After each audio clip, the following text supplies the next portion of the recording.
Do you have a game plan for your job search, or are you just throwing spaghetti at the wall hoping something will stick? Well, maybe in your case, sending out dozens of resumes and hoping someone will call you for an interview. To achieve success in your job search, you need a game plan. Stay with me and I'll show you how.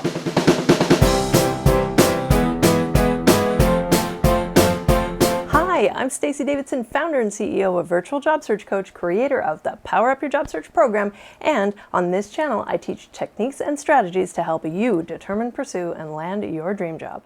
A game plan is put into place in all sports and competitions. A player doesn't just run out into the field and say, "What now?" Nor can an athlete aim for a gold medal and just assume they'll beat the competition. Too many job seekers and career changers run into the job market without a plan and assume that they'll rise to the top. And then they're frustrated and disappointed when they aren't seeing progress or getting results they were expecting. In this video, I'm going to increase your awareness and ability to create your own 6-step job search game plan. Before we jump in, please give this video a thumbs up, subscribe to my channel, and tap the notification bell so you don't miss out on my next video. As a career coach and job search strategist, I generally see 3 basic situations.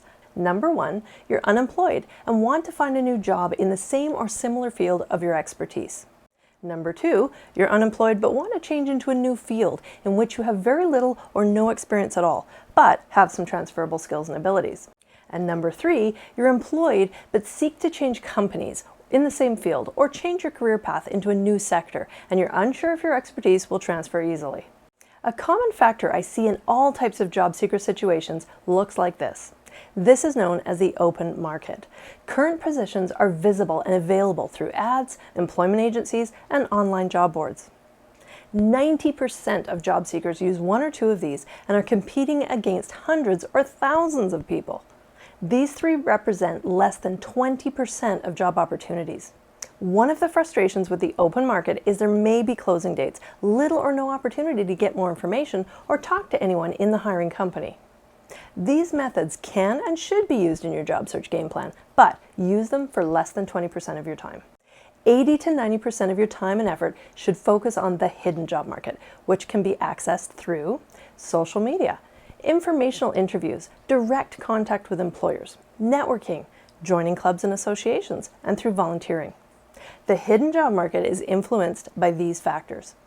Advertising and recruitment campaigns are costly and time-consuming. Companies or departments are restructuring or expanding. In the process of creating new jobs or revising job descriptions, demographics influence change. Over 25% of the workforce is retiring. Company impacts, such as economic changes or long-term leaves. Changes in technology, products, processes, legislation requiring different skill sets. And 15% of new hired employees don't complete their probationary period. Employers benefit from the hidden job market for a number of reasons. Number 1, reduction in time and costs. It can take 4 weeks to 4 months to set up a traditional recruitment plan involving method, creating postings, setting up advertising, screening resumes, shortlisting, conducting interviews, and reference checking. Costs vary from $2,000 to $20,000, depending on the method. Number 2, existing employees can recommend suitable candidates for opportunities.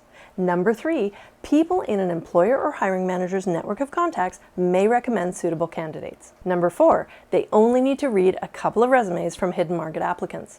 Number 5, they need to spend little time with only 1 or 2 people to learn what they need to know regarding suitability for a position as it arises. Number 6, it assists them in current and short-term staff planning. They get to know that you are available. Job seekers and career changers benefit from a hidden market because 1, you can target employers of your choice directly.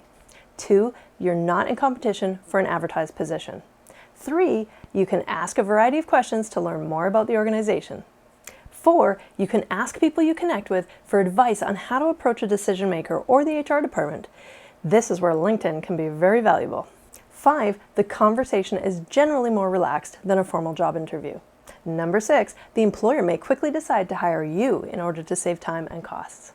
Number 7, the employer senses you have a genuine interest in their company, not just any job. Now, let's talk about developing a strategy for your game plan. Step number 1 is target employers. Make a list of organizations you believe you want to work for.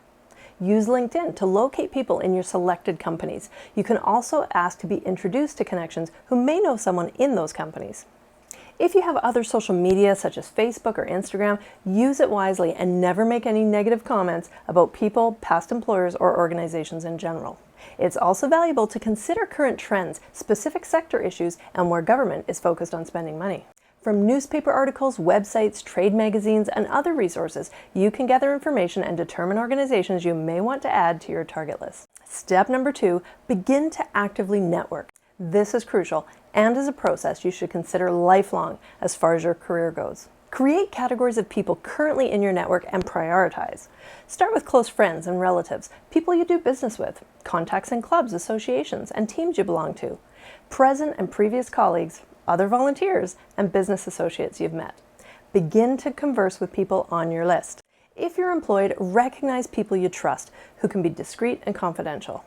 Let them know where your focus is currently. Tell them what you may need by way of information, advice, or a contact name. Increase your network of contacts by attending events. Join clubs, associations, Chamber of Commerce, Toastmasters, and through volunteering. Even through pandemic times, most of these activities still exist, but they've just been converted to online event formats. Obtain business cards, review LinkedIn profiles, and Google search people by name. Networking with people you don't know involves a process of exchanging information with them. Focus first on getting to know them, what their occupation is, why they might like or dislike the company they're working for. Ask how they found their job and what advice they could give you and who to approach in their company. Networking for your game plan development is not about attending an event, shaking hands, and seeing how many times you can repeat that. It's about focusing on making strategic contacts, people who can provide you with useful information, advice, or introduce you to people in their network. This is why LinkedIn is such a powerful online networking tool. Remember, networking is about developing relationships that have a business focus. Networking has proven to reduce the time it takes to become re-employed. Step number 3, become a detective. Gather information, insider awareness of corporate culture of organizations and current happenings. Discover the right person to request an informational interview with in order to gather the information you want or to get an opportunity to sit face-to-face in front of a decision maker. Gather clues of whether you're on the right track in your targets, your approach, your career, or job decision. Study a particular organization's website to get a focus on what they're all about, their mission or value statement, their style and culture. Try to discover what problems or unique situations a company is experiencing or the change or impacts that affect them or their sector generally. Gather clues as to salary ranges for the roles you might consider. This will help you if you get to an interview or job offer. Step number 4, informational interviews. These provide unique and valuable opportunities to get information, clues, and advice you need. They are also a discovery opportunity for the person you're meeting with. They can see your interest, your purpose in getting the information, and obtain an impression of you, which may result in them recommending you to their supervisor, hiring manager, or department head, or in the case of a nonprofit organization, to a board member. You need to be prepared with questions you want to get answers for. Check out my video on informational interview for details on this. You also need to listen for more clues. Every company has issues that include maximizing profit, improving quality or processes, health and safety, productivity, cost reduction, customer relations, research and development, staffing problems, training needs, internal stressors, weak resources, high turnover, and many more. After the meeting, review the key points and draw up a letter or email that demonstrates how you can contribute, what benefit hiring or contracting you could bring to them. Step number 5, develop your personal brand. Take a blank sheet of paper and write one sentence, only one, that outlines your particular strength or value. Everything else you write about or say about yourself in cover letters, on LinkedIn, or during networking springs from this. It's your foundational strategy. Write a couple of variations until you feel you have captured the essence. And number 6, prospecting. This is the act of taking your targets, your information, clues, and brand, and deciding on the best method of approach to the individual employer. Approaches include a letter of introduction, an email of introduction, a phone call to request an information meeting, or a personal drop-in visit to the location. But keep in mind, for some businesses or industries, this may not be the best time during pandemic times to just drop in. Create a daily plan of action. Take 30 minutes of every morning and do one of the activities that I just outlined. Stop thinking about doing it and do it. At the end of the week, you'll have spent a minimum of 2.5 hours activating the hidden job market. Within 4 weeks, you will have spent a minimum of 10 hours, and you should be getting results. Don't spend 10 hours a month avoiding prospecting. It represents how 75% of people find their next job. In business, there's a formula known as ROI, return on investment. The time you invest in prospecting will bring you a greater return for your effort. I hope you found the steps to creating your job search game plan helpful. If you like what you learned in this video today, please be sure to give it a thumbs up, subscribe to my channel, and if you have a friend or family member who's looking for work, share this video with them. If you're currently looking for work yourself, then here are some of my top videos you might also like. If there's a job search or interview related topic that you'd like to learn more about in a future video, please drop me a comment below. I'd love to hear from you. Thanks for watching, and I'll see you in my next video.